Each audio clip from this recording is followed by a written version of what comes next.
Bharatiya Janata party की 2 दिवसीय चिंतन बैठक आज समाप्त हो गई है। इस 2 दिवसीय बैठक में 10 चरण में मुद्दे हुए, 10 चरण वार्ता में अलग-अलग बैठकों में मुद्दे आए। मेरे साथ इस वक्त मौजूद है भाजपा प्रदेश अध्यक्ष सतीश पूनिया जी। स्वागत है सर आपका ईटीवी में। 2 दिवसीय जो बैठक रही, कई मुद्दे सामने आए, क्या कुछ निकल कर आया मंथन में?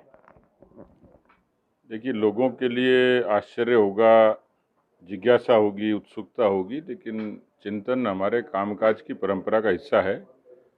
हम लोग एक विशेष संगठन है जो रीति नीति के नाम से जाने जाते हैं और काम करने का हमारा तरीका भी अलग है, लेकिन संगठनात्मक और राजनीतिक तौर पर काम करते करते उसकी एक समीक्षा जरूरी होती है। तो केवल राजस्थान में पहली बार और ऐसा नहीं, पूरे देश भर में हर प्रांत में इस तरीके की बैठकें होती हैं जिसमें हम अपने कामकाज की पूरी समग्र समीक्षा करते हैं और आगे एक्शन प्लान क्या उस पर चर्चा करते हैं।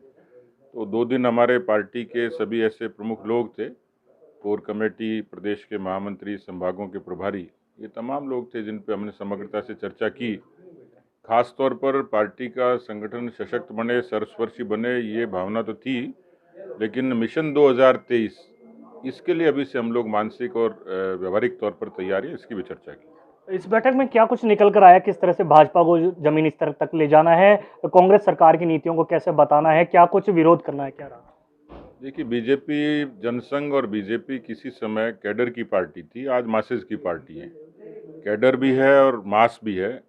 इन दोनों के समन्वय से हम लोग काम करते हैं और इस लिहाज से इस पूरी प्रक्रिया के दौरान, जैसे मैंने कहा कि पार्टी सर्वस्पर्शी बने कैसे, यानी बहुत जहाँ तक हमारा, हालांकि राजस्थान में एक सहूलियत है कि राजस्थान में केवल 2 विचारधाराओं का ध्रुवीकरण है, कांग्रेस और बीजेपी। यहाँ न रीजनल पार्टी है, न रीजनल इशू है, न रीजनल लैंग्वेज है। तो 2 पार्टियों के ध्रुवीकरण के कारण एक परसेप्शन चलता है कि एक बार बीजेपी आए, एक बार कांग्रेस आए। एक पक्ष एंटी इनकम्बेंसी का है, लेकिन हमारा अभी जो मिशन है वो ये है कि न तो हम एंटी इनकम्बेंसी पे जाएंगे, न हम परसेप्शन पे जाएंगे। हम अपनी खूबियों के आधार पर सत्ता में कैसे आएँ, और जो बार बार सत्ता बदलने का सिलसिला, उससे राजस्थान को नुकसान होता है। हम एक नीति लागू करते हैं, पूरे 5 साल दूसरी सरकार आती है, उसको बदल देती है, और इसलिए संगठन मजबूत होगा तो हम सत्ता में और मजबूती से लंबे समय तक टिक पाएंगे, काम कर पाएंगे। इसलिए मिशन 2023 ये तो पूरा हो ही, लेकिन अजय कैसे बने ये भी हमारी चिंता है। तो इसलिए पार्टी को सर्वव्यापी और सर्वस्पर्शी कैसे बनाएं।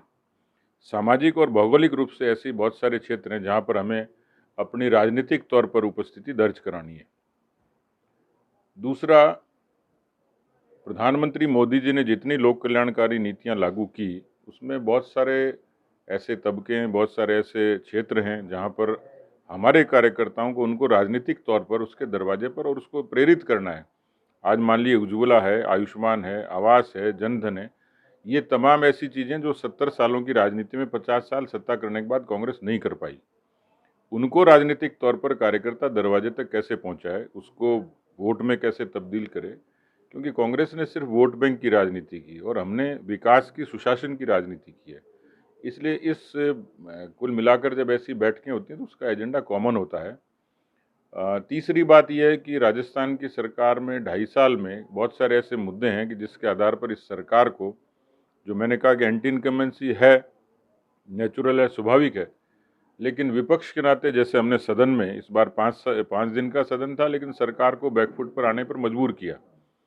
अब इसको सड़क पर कन्वर्ट कैसे करें? तो कई बार कोरोना, मुख्यमंत्री जी कहते हैं कि आपदा में अवसर, लेकिन मुझे लगता है कांग्रेस के लिए अवसर बन के आया, क्योंकि अभी तक बेरोजगारों के, किसानों के आंदोलन से ये सरकार पीछे हट चुकी होती। लेकिन अब कोरोना का प्रोटोकॉल जो ही खत्म होता है तो मुझे लगता है कि बड़े जन आंदोलन की तैयारी भी हमें करनी है, उसकी चर्चा भी हम समग्र रूप से करते ही हैं। तो 3 पक्ष हैं, संगठन, मोदी सरकार की लोक कल्याणकारी नीतियां और राजस्थान की सरकार के खिलाफ मुद्दे। इन पर समग्रता से हम लोगों ने विचार किया। भाई साहब, लंबे समय से एक इंतजार था कि सभी लोग एक जाजम पे आएंगे, लेकिन पूर्व मुख्यमंत्री वसुंधरा राजे नहीं आए, कई मंत्री नहीं शामिल हुए। इसको लेकर कई राजनीतिक चर्चाएं चल रही हैं। देखिए, मीडिया और सोशल मीडिया में किसी की अनुपस्थिति को सियासी कारणों से उसको प्रमाणित नहीं किया जा सकता।